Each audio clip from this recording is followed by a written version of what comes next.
I step into the grand ballroom of the Evergreen Resort and instantly question my decision to come at all. Crystal chandeliers pour rivers of light across marble that looks cold enough to bruise, and the hush of practiced wealth glides from table to table like a well-trained servant. Michael's palm settles at the small of my back, the quiet pressure of a man who has steadied more hearts than he will ever admit.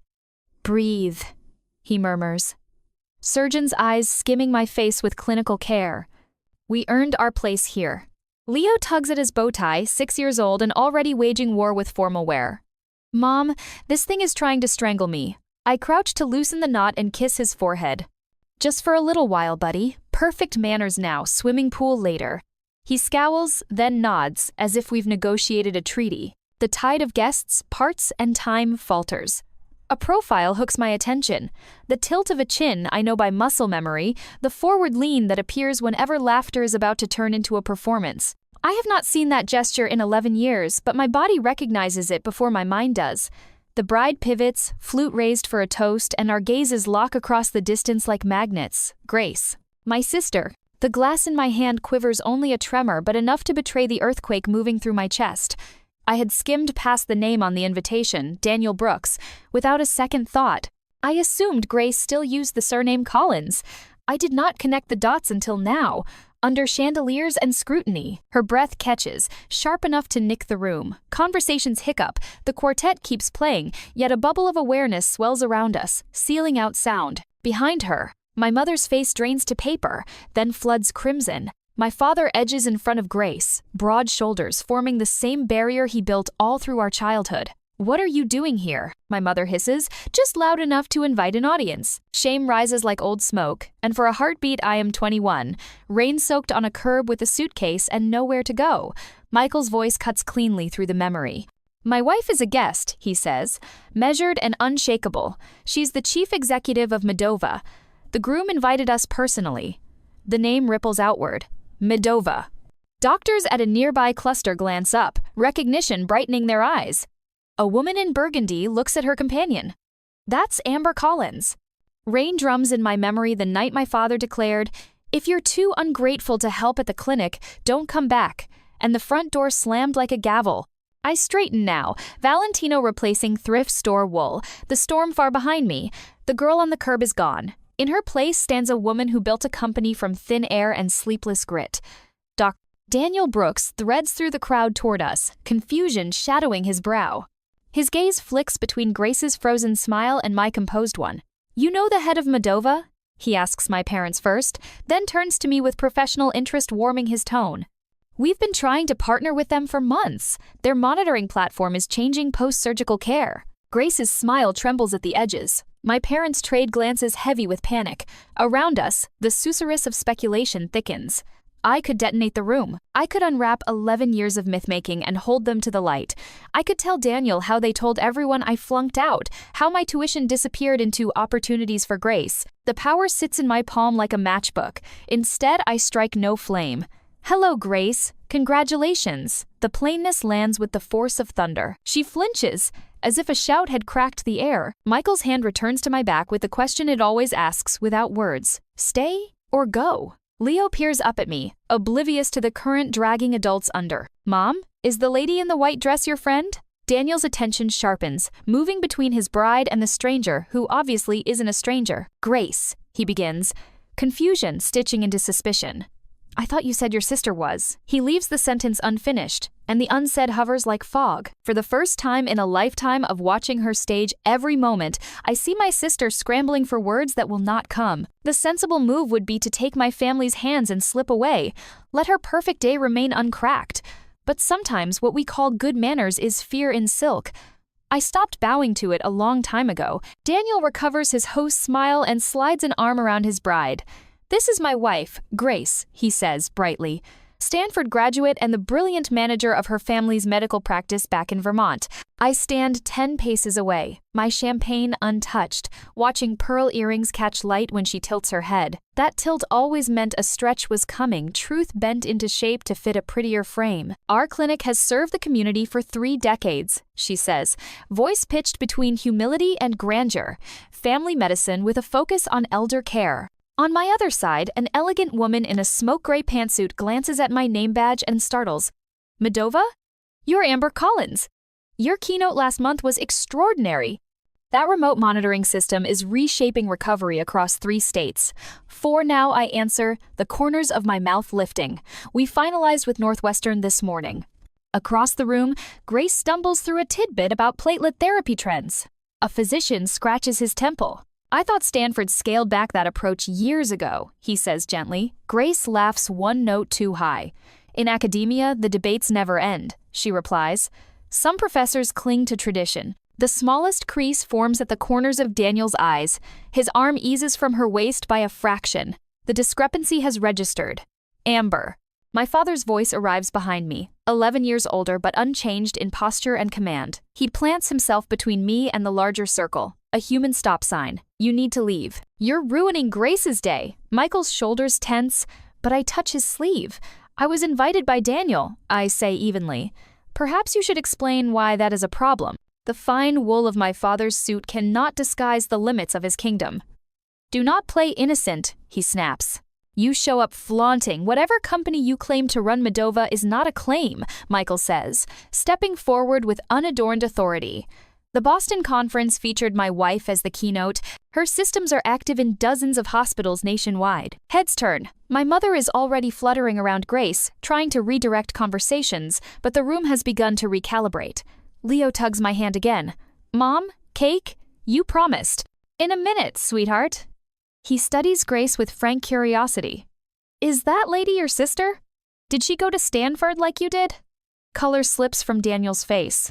He glances at Grace, then back at me. You went to Stanford too, Amber? Class of 2014, I answer, and the cardiologist beside Daniel adds, astonished, you didn't mention your wife's sister was Amber Collins, the predictive risk pioneer. Northwestern cut readmissions by more than 20% using her models. The weight of a decade of invention sinks onto Grace's shoulders. She reaches for her husband's arm, but he has turned away, questions gathering like storm clouds. For a breath, I see another version of myself, a younger woman staring at a bank statement that didn't add up. The same week sun-bleached photos of Grace's beach trip arrived in the mail. The past presses at the door. I push it back and stand still. Daniel murmurs something to Grace and my parents, then walks toward me with deliberate calm. Behind him, my family huddles, mouths moving with urgent explanations. Daniel gestures toward a quiet alcove draped in shadow and soft light. Let's talk where it's easier to hear, he says. And the tremor in his hand against my elbow is the only sign the poised doctor is rattled. We sit, 2 chairs angled toward each other, a small table between us like a neutral border. He clears his throat, tugging once at his bow tie. I owe you an apology for the awkwardness. He begins, eyes scanning the dance of guests beyond the archway. His sentence breaks under the weight of everything he does not know. You didn't realize Grace had a sister. I finish, keeping my voice gentle. His eyes widen, and his world begins to rearrange itself. Daniel takes a breath that looks like it hurts, and nods for me to continue. She said, you dropped out after 1 semester, that the pressure broke you, and you vanished, he admits, voice low and careful, as if stepping through glass. The old sting pricks, but I have scar tissue now. I finished with highest honors, I tell him, and I did it while stacking 3 jobs like sandbags against a flood. Mornings, I poured coffee until my hands smelled permanently of dark roast. Evenings, I checked in patients at the hospital, learning the choreography of admissions and discharges by heart. Weekends, I wore a headset in a call center, selling things I would never buy, repeating scripts I edited in my head to make them kinder. His brow knits. Where? Not Stanford, I say, letting that truth rest between us. I started at community college because it was what I could afford once the fund my grandparents left me evaporated. I transferred to the state university as soon as there was enough momentum to carry me. The night I learned my college savings had been reallocated, a postcard arrived from Cancun, my sister on a beach under impossible blue, and I understood exactly where the money went. He sits back, the surgeon recalculating a diagnosis, as new labs arrive. Your parents moved the money for Grace, he says quietly. I let the present steady me. I am not the girl staring at a negative balance anymore. The hospital is where I met Michael, I continue. He was a resident living on adrenaline and vending machine dinners. He caught me sketching process maps in the margins of a textbook and asked why I'd redrawn the intake flow. Because it's wrong, I said, without looking up. The bottleneck isn't at the front desk, it's in the handoff between departments. He pulled up a chair, we argued, we diagrammed, we solved one tiny problem and then another. Months later, we were testing a crude prototype from our apartment, kitchen table, wires, and hope everywhere. That prototype grew into Modova's remote monitoring platform. We started 7 years ago. Last quarter, the company posted just under $400 million in revenue, but the numbers I keep closest are quieter ones. Fewer readmissions, shorter ICU stays, more patients home with their families sooner. Across the ballroom, my parents hover around Grace like air traffic controllers waving away a storm. They look over here, then whisper so urgently their mouths barely move. They are going to try to separate us, I tell Daniel.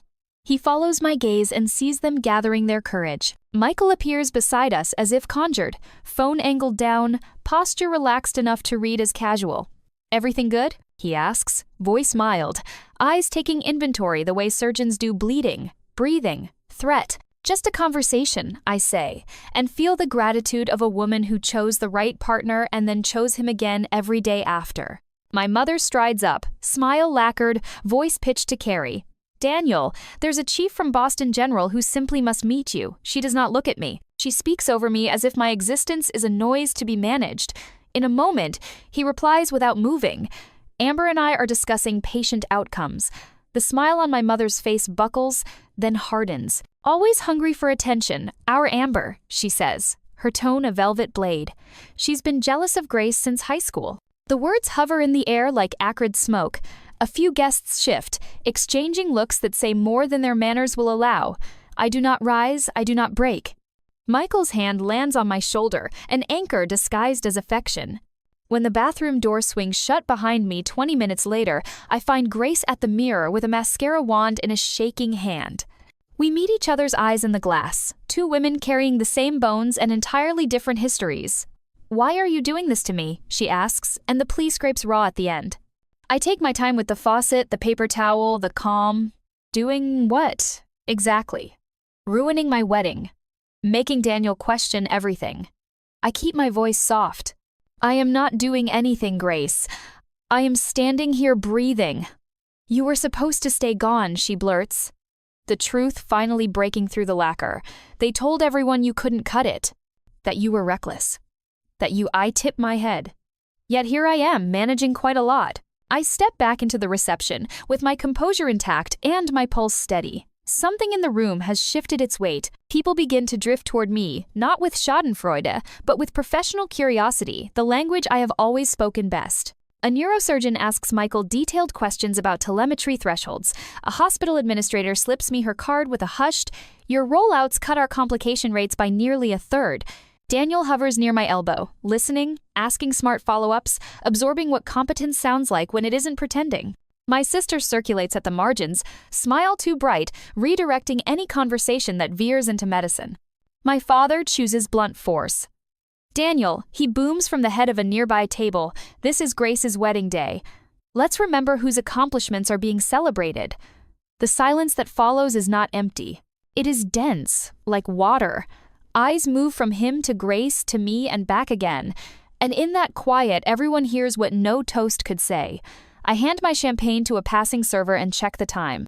We have stayed long enough. Across the room, Michael meets my glance. One small nod and we are, as always, aligned. Michael reads my glance across the room and is by my side in a heartbeat, our son's small hand curled in his. Cake later, pool sooner, Leo negotiates, hope bright in his eyes. Soon, I promise. One more conversation and we'll trade chandeliers for chlorine. I slide a cream envelope from my clutch, the paper thick enough to feel like resolve. Inside rests a certificate for Modova stock, not a fortune, but enough to be unmistakable. A marker rather than a weapon. We find Daniel near the bar, where the noise thins and the air feels more honest. We're heading out, I tell him, offering the envelope. Congratulations again. He takes it with both hands, the old-world courtesy of a good man raised to handle breakable things carefully. Thank you for coming, he says, and I believe him, especially considering his eyes flick toward my parents, circling like weather systems that never quite clear. I do appreciate the invitation, I reply. Closing a door sometimes requires stepping through it first. He leans in, voice lowered. I would like to visit Moldova professionally. A tour, a conversation, whatever you'll allow. Our eyes meet and land on the same page without effort. My assistant will set it up, I say, passing a card. Across the room, Grace watches us with a smile that looks like porcelain left too long in the sundae. My mother glides over. Social armor flawless. Amber was always driven, she tells a nearby oncologist brightly. Of course, she had advantages we could never give Grace. The reversal is so brazen, it almost makes me laugh. Michael tilts his head, innocence sharpened to a point. Which advantages? Mrs. Collins? The 3 jobs through night school, or the months she slept on friends' couches after you redirected her tuition. The nearby cluster does not gasp. The sound is smaller than that, a quiet intake, a shifting of feet, the recalibration that happens when a narrative loses its scaffolding. My mother recalculates, smile stiffening by degrees. Leo tugs my dress. Are those people our family, Mom? The question is pure and devastating. They are relatives, sweetheart. Family is different. My father chooses this moment to expand his chest the way he did when I was 16 and obedient. You can't just stroll back into our lives and act like I'm not strolling back, I say, voice even. I am leaving on purpose. I am not here to expose you or reunite. You taught me, with remarkable clarity, to build my own life. Thank you for that lesson. The words stun him more than accusation would. Gratitude leaves nowhere for a fight to land. I turn to Daniel. I wish you a good marriage filled with truth, even when truth is impolite. He nods once, the kind of acknowledgement that weighs more than a speech, and steps aside so we can pass. Whispers gather around our backs like a light rain as we cross the ballroom, but unlike that night, more than a decade ago, not a single drop reaches me. The doors open to a cooler corridor, and the world narrows to what matters. Michael's warm palm at my spine, Leo hopping on every other tile, our pace unhurried, our exit clean. In the mirrored wall of the lobby, I catch our reflection, 3 figures aligned, not by approval but by choice. Michael ruffles Leo's hair. 10 minutes to change and I'll meet you at the pool, he says. And our son rockets toward the elevators, a comet in patent shoes. As we wait, I glance back through the glass. Daniel stands alone at the ballroom threshold, watching us go, then turns toward his bride with new questions he can no longer ignore. Some weddings begin a story. This one ends an era. Chlorine and laughter replace strings and speeches. Leo shrieks with delight as he cannonballs into the shallow end, surfacing triumphant hair plastered to his forehead. Michael slides into the lane beside him and becomes a sea monster on command. I sit on the edge in bare feet, dress tucked up, the hem safe from splash, and breathe. The knot I carried in here loosens a little with every echo of our son's laughter off the tile.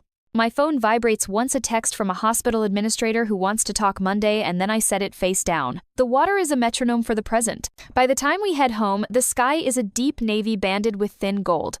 Leo sleeps in the back seat, bow tie loosened, cheeks warm from play. Michael drives with one hand, the other resting on my knee like punctuation. We do not dissect the evening. We do not tally injuries or victories. There is a relief in refusing to turn pain into a ledger. At a red light, he glances over. Proud of you, he says simply. I lean my head against the cool window and let the words settle exactly where the bruise used to be. Thank you. In the quiet of our kitchen, I tuck the empty clutch into a drawer and set the spare stock certificates back in the safe. The house hums with the ordinary, the dishwasher's low thrum, the tick of the hallway clock, the muffled whoosh of the dryer. I scribble one sentence on a sticky note and press it to the inside of the pantry door where only I will see it in the morning. Keep building, let the past age without you. Upstairs, I pause at Leo's door. He is starfished across the blankets, utterly at peace. I smooth a damp curl off his forehead and leave the door ajar. Sleep takes me like a tide. No dreams about rain or slammed doors.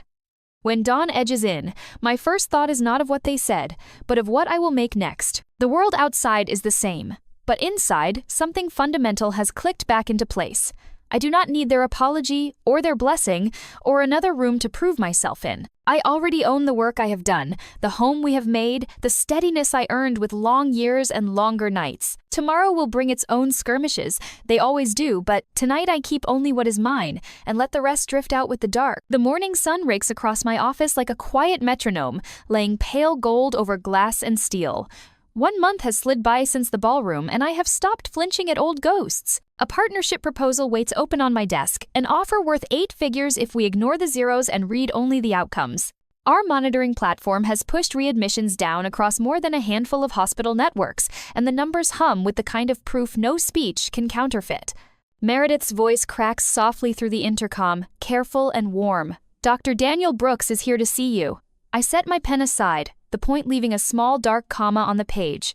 Send him in. He steps through the door looking like a man who has slept in his suit and argued with the mirror. The polish is there, but it is tired around the edges. Thank you for seeing me without notice, he says, palms flat on the chair before he sits, as if he needs grounding more than permission. Coffee, water, oxygen, I offer lightly. He refuses all but the chair. I have spoken with an attorney about annulment, he begins, voice steadying as the words find their shape. Everything Grace told me was constructed. The degrees, the management of the clinic, the neat story about service and sacrifice. She never attended the programs she named. She sat at the front desk while your parents told the town otherwise, and I repeated their script because I wanted to believe I had married into a lineage of competence. He scrubs a hand over his jaw, then meets my eyes. There is more. The clinic's billing practices coding that is not merely outdated but intentionally distorted, Medicare charges for procedures never performed, patterns spanning nearly 15 years. I filed an anonymous report and turned over what I found. An investigation has opened. The words do not knock me off balance. They simply push a door I already knew was ajar. I am sorry, I say, and mean both the wreckage and the relief. He nods once, as if accepting that apology on behalf of no one. When I search the records, he continues, your name appeared for a year and then vanished hard. The timing aligns with when you left. The rest of the story was rewritten without you in it. The city leans against the windows, 40 floors below, a river of brake lights and possibility. I tell him, plain as a ledger, that my college fund was redirected to Grace. That when I protested, I was told I lacked the right pedigree and the proper gratitude. That I built the rest from wages, textbooks, and stubbornness. He exhales, not surprised anymore, only adjusting. You wanted to improve systems, not perform in them, he says, glancing at the whiteboards where my team has mapped the next release. You did it. We sit in a silence that is not hostile. Then he asks the question that has been walking him up and down his apartment for nights. Will you get involved? Your voice would carry weight with regulators. One phone call could end this quickly. I consider the question the way a surgeon considers a scar. What purpose will it serve if I reopen it? No, I answer at last. I will not pursue them. I have a company to run and a family that is not made of apologies. He takes that in like medicine he does not have to like to acknowledge its necessity. For what it is worth, he adds quietly, I am sorry that our wedding was the stage where their fiction finally unraveled. After he leaves, the office returns to its low hum. My phone vibrates with a voicemail from Grace Third this week, each message a different costume for need. I do not press play. Instead, an email pings from a federal address requesting documentation about my time at the clinic. Attached are forms that smell like formalities and subpoenas. I forward what I kept from those months' schedules, intake logs, the kind of small paperwork that proves a person was there doing the unglamorous work while someone else curated the narrative, and I decline to add commentary. Facts do not need my adjectives. Michael calls while I am aligning signatures on the Boston proposal. His voice is sunlight. I am picking up Leo early zoo day, can you join? Yes, I say before my mind can invent a reason to stay late. He pauses. Are you all right? Daniel came by, I tell him. The clinic is under investigation for fraud that stretches nearly a decade and a half. He is quiet in the way people are when rage and pity collide. Are you going to testify? I will send the records and nothing more. Success is already the most precise form of consequence I can deliver, and the patients deserve clarity more than I deserve catharsis. Good, he says, and I hear the pride in that simple word. Another voicemail arrives while I gather my bag. I delete it unread, and the act lands with a finality that does not require a speech. On my way out, I pause at the glass wall where our first patent hangs framed beside a scribble of early code that Leo once colored over with a crayon Sunday legacy, revised. In the elevator, I catch my reflection and do not look away. The woman in the glass is not auditioning. She is leaving for the zoo. Outside, the heat lifts off the pavement in soft mirage waves. I think of that first night on Sarah's lumpy couch, of instant noodles and fluorescent lights and a floor fan that clicked every third rotation. I also think of the present tense. A boy who will point at tiger paws. A man who will make a story out of the smallest detail because he knows how to keep wonder alive. A life that did not ask permission to be worthy. My phone buzzes once more. I let it be. Some doors do not need slamming. They close when you stop holding them open. The garden wears late spring like a soft crown. 6 months have drifted by since the ballroom, and the air over the raised beds carries the bright, peppery scent of tomato vines and damp soil. Leo rockets between rows with a battered watering can, his cape snapping behind him like a flag of childhood, while Michael appears at the patio door balancing 3 lemonades and a grin that lifts the corners of my day. We settle into the small ritual we built from unremarkable moments. He hands out the glasses with mock ceremony, Leo bows with theatrical wobble, I deadhead marigolds and feel my pulse match the hum of bees. Inside, my phone sleeps on the counter beneath a stack of seed packets. Outside, the present tense is enough. Michael mentions, almost casually, that another board approved our platform hospital chain number 5 this year alone, and I watch pride ripple across Leo's face as he counts on his fingers and declares that more people will heal faster because of Mom's work. It is a simple sentence and a truer one than most blessings. The doorbell splits the afternoon. Michael returns with a certified letter whose return address is familiar in the way old scars are familiar. I carry it to my desk and let it rest there while I finish a projection review, making the envelope earn its opening. When I finally slide a finger under the seal, a single page in Grace's careful hand glides free. She writes that the clinic closed last month, not because of me, but because of everything our parents constructed and hid, that the investigation traced false billing back nearly 15 years, that Daniel left when trust could not be resuscitated. She does not ask for money. Instead, she writes the sentence I never expected to see. You were never the problem. She explains the catechism we were raised on, that my independence was a threat, that her security required my absence, and admits belief calcified into cruelty. At the bottom, there is one word she rarely used and never to me: sorry. I do nothing theatrical. I draft a short note that is neither absolution nor accusation, enclose an application for a paid internship we reserve for non-traditional entrance into healthcare tech, and address it to her apartment. 2 weeks later, I stand at the edge of a medical technology conference in Chicago, watching my team demonstrate the newest release to a crush of clinicians. And across the education pavilion, I catch the figure in pale blue scrubs listening as an instructor outlines the fundamentals of medical coding. Grace's hair is pulled into a no-nonsense ponytail, her posture attentive rather than performative. Our eyes meet without fanfare. There is no scene, only a quiet exchange of acknowledgments between 2 women stepping out of an old script at different speeds. She lifts the internship packet like a question she intends to answer with work. I tip a nod that means do the work and let the work speak. That night in the hotel, I finalize documents for a scholarship I have wanted to endow since the first time a registrar stamped "balance due" over my ambition. I call it the Collins First Generation Medical Scholarship, not to honor the generation behind me, but to redeem the name for the ones ahead. Beginning next fall, 20 students with no family safety net will receive full tuition and structured mentorship in clinical technology and data ethics. I add a quiet clause that matters to me more than any donor dinner. Recipients will be given community, not just checks weekly roundtables, hands-on labs, introductions, the kind of scaffolding money alone can't fabricate.